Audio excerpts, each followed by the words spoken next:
Good morning, this is Sakis Paraskevov, Senior Fundamental Analyst at IronFX, bringing you the morning comment for the 25th of April. Yen slides on expectations of fresh stimulus. The Japanese yen tumbled on Friday as speculation that the Bank of Japan will ease its monetary policy further at its meeting on Thursday intensified. Even though the level of the JPY is not a policy target, its recent strength is seen as one of the major factors that could force the bank to ease again. Furthermore, we believe that the nation's weakening manufacturing outlook, a contraction in Q4 GDP, and a flat core CPI in February are all reasons that may push officials to pull the trigger for further easing.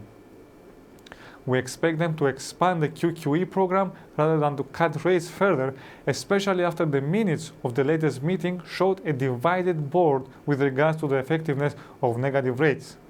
This could support Japanese equities and perhaps bring the yen under renewed selling interest.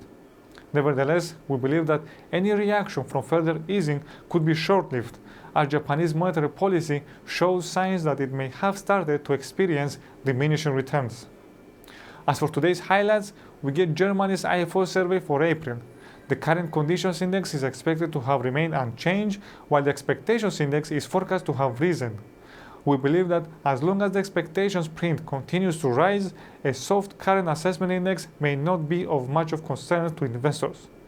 Encouraging expectations would be in line with the ZUW survey for the same month, which showed that the latest signs of improvement around the global growth outlook ease some of the investors' concerns. We expect that businesses are likely to react in a similar fashion, as a possible stabilization in global demand could boost expectations of improving German exports. An increase in expectations index is needed to reverse some of the euro's losses from Friday. From the US, the new home sales for March are expected to rise a bit. The Dallas Fed Manufacturing Activity Index for April is also coming out. As for the speakers, ECB Vice President Vitor Constancio speaks during the day. As for the rest of the week, on Tuesday, we get the US durable goods orders for March. Expectations are for the headline figure to have risen following a sharp fall in February. On Wednesday, investors will focus on the FOMC, which concludes its two-day policy meeting. The committee is widely expected to remain on hold, with the implied market probability of a rate hike currently below 2%. Since no press conference is scheduled and we don't receive any updated economic projections, market participants are likely to focus on the policy statement accompanying the decision.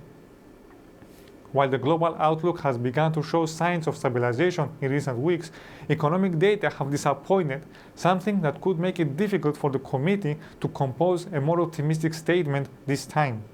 Therefore, we believe that officials may adopt a neutral stance and use this meeting as a stepping stone towards the June gathering, where the chances for a rate hike are low as well.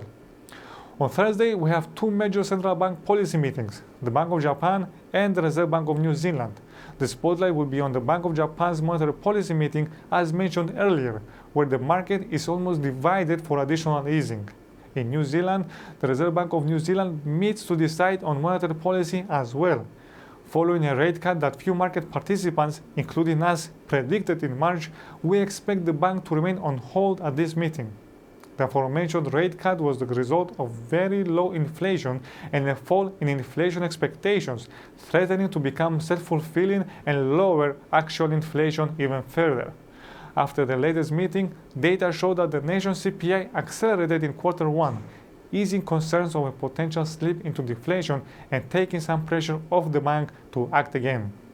In the US, the first estimate of Q1 GDP is coming out, and expectations are for a considerable slowdown. Finally, on Friday, we get the Eurozone's preliminary CPI for April. Expectations are for the bloc's headline inflation rate to have remained unchanged at 0%, while no forecast is available for the core figure yet.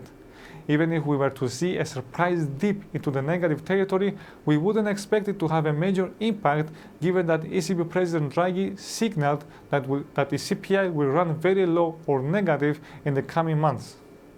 For more information, including technical analysis, please read the full comment on IronFX.com or download our app and get all the information you need to trade delivered directly to you. Also, you can follow us on Twitter, like us on Facebook, subscribe to our YouTube channel, or circle us on Google Plus to get more trading ideas. This is Sakis Paraskevov, Senior Fundamental Analyst at IronFX, wishing you solid trading.